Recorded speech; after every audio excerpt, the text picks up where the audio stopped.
Gervonta Tank Davis. Let Shakur Stevenson. Devin Haney know y'all ain't built like that, bro.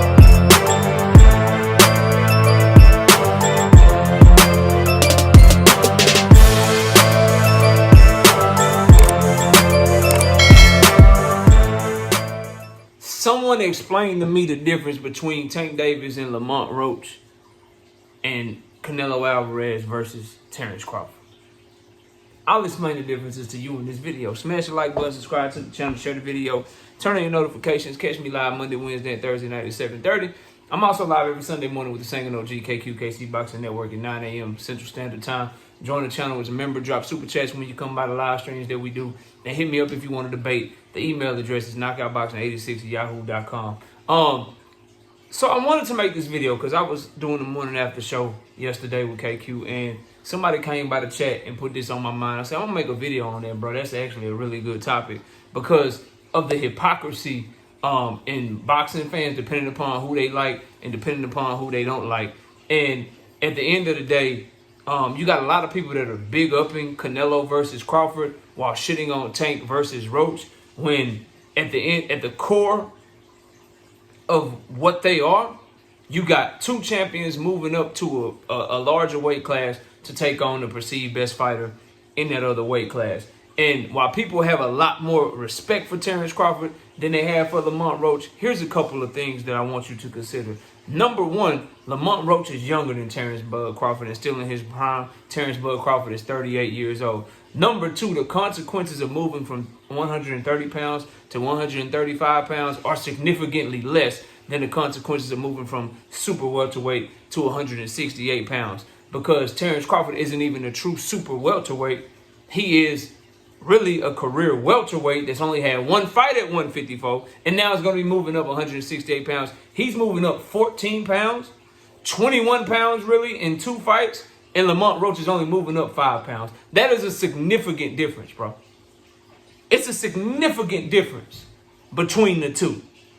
One is moving up 5 pounds, and one is moving up 21 pounds in 2 fights. 14 pounds in 1 fight without even getting acclimated to the division that he just fought in. 1 fight at 154 where he looked nothing like how he looked at 147 pounds, then going directly to 168 pounds. One is 29 years old and the other is 38 years old. Yeah. And another thing to think about in that fight is Terrence Crawford is nowhere near close to being the naturally bigger man than Canelo Alvarez. Lamont Roach is naturally bigger than Gervonta Tank Davis. He said so himself. If you look at them side by side, you can see it. You can clearly see it, bro, that he's a naturally bigger person. But yet and still, people are acting as if Tank and Lamont Roach is so trash and Canelo versus Crawford is a super fight. Now, I'm not saying Tank and Lamont Roach is the best possible fight in the world. But for a backup opponent, for the lay of the land and the amount of fighters that duck Gervonta Tank Davis, it shouldn't be getting the criticism that it's getting from people that do not like Gervonta Tank Davis, bro. It really shouldn't, especially when you consider all the praise that's being given to Canelo and Crawford, when in reality, Canelo Alvarez versus Terrence Crawford is a cherry pick. It is a cherry pick, right? Tank versus Roach is a fight out of necessity, out of being ducked. That's what people are missing the mark on. Tank is fighting Lamont Roach because even if you don't agree that Shakur Stevenson ducked him, even if you don't agree that he ducked him, you cannot dispute that Lomachenko ducked him. This is a fight born out of necessity. Canelo and Crawford is a fight born out of Canelo ducking Benavidez, bro. Which a lot of people are missing the mark on for some reason. It's probably because you hate Tank Davis. Whatever, bro. But the reality of the situation is that we wouldn't be getting Tank versus Lamont Roach if Lomachenko did what he was supposed to do and gave us the fight that fight fans wanted to see. We're getting Tank versus Roach because Tank has to stay busy and because Lomachenko ducked him. You want to have a debate about Shakur Stevenson? You can have that debate. But for my money, Tank Davis, who reached out to Shakur Stevenson out of his own mouth, but Shakur went to Matchroom. Shakur ducked him too, in my mind. Jose Rayo Valenzuela ducked him. That's why you're getting Tank versus Roach, but yet it's getting criticized. Meanwhile, you're getting Canelo versus Crawford because Canelo is scared to fight the guys around his weight class that we want to see him fight. He don't want Beterbiev. He already ducked the Bivol rematch because Bivol beat that ass. He ducked Benavidez multiple times. You're getting him pulling up Crawford in weight because that's what he wants to do because he's looking for an easy bag. That's why you're getting his fight. Meanwhile, people are praising Canelo versus Crawford as a huge mega fight of the century. That fight is very good commercially. It will do good numbers, but it is absolutely trash for the sport of boxing. And it'll do good numbers, but probably won't generate any revenue because you have to overpay Canelo and Crawford in the first place. That fight might barely break even with the purses that's being reported for that fight. It's reports out there that one of them's getting 100 million, the other one's getting 50 million. That means you got to do 1 million pay-per-views and a $20-something million live gate just to break even on that fight.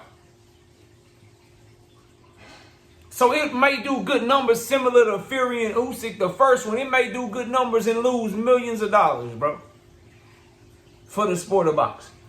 But this is the fight that people are clamoring for or acting as if it's on a completely different level when in reality, Canelo Alvarez is pulling up a damn near 40-year-old fighter who's going to be out of the ring for over a year by the time that they fight, who's been fighting once a year anyway. One fight in 2023 for Bud Crawford. One fight in 2022 for Bud Crawford. One fight in 2021 for Bud Crawford. One fight in 2024 for Bud Crawford. Bud Crawford has like 4 or 5 fights in the last 4 or 5 years. Canelo fighting 2-3 times a year. So you're pulling up the older fighter in weight, not 1 weight class, but 2 weight classes, 3 weight classes in his last 2 fights. You're staying active. You're the younger fighter. All the terms are going to be on your terms. You already know who Turkey is truly backing by the fact that he gave Canelo a 4-fight deal. Crawford is just a pick of the 4-fight deal. He's getting William Skull. If he gets through Crawford, there's going to be 2 more trash cans waiting on him, bro. But this is the shit some of y'all are praising while shitting on a Tank Davis Lamont Roach fight that was born out of necessity because people ducked him. Canelo is ducking to give you a fighter coming up in weight. Tank Davis has been ducked to give you a fighter coming up in weight that's bigger than him, that's in their prime, that's a champion, that's looked really, really good in their last couple of fights, that was a backup opponent. The hypocrisy of the way that boxing fans move in the sport of boxing and the uneducation of a lot of you that don't really know the sport is really hurting the sport, man. And it's allowing guys like Turkey Al-Sheikh, it's allowing guys like Canelo Alvarez to pull the wool over your eyes and play it right in front of your goddamn face, bro. They're playing right in front of your face. The advantage that Crawford had, that Canelo and that I'll give Crawford is obviously a way better fighter than Lamont Roach. He's obviously a way more accomplished fighter than Lamont Roach. But that term weight classes for a reason, that shit matters, bro. It matters tremendously. That's why Roberto Duran moving up all them weight classes and doing what he doing, Manny Pacquiao moving up all them weight classes and doing what he did or whatever, that's why those are the exception and not the rule. For the most part, you get what happened to Jermell Charlo when he tried to move up. That's what typically happens. That's what will typically happen to you as you move up in weight.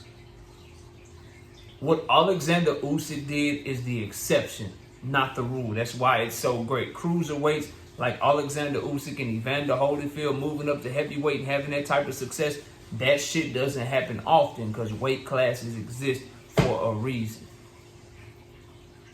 We have to hope that in order for the fight to be good, Terrence Crawford has to be the exception and not the rule. and he's fighting Canelo because Canelo was too scared to fight the fight that he's supposed to fight.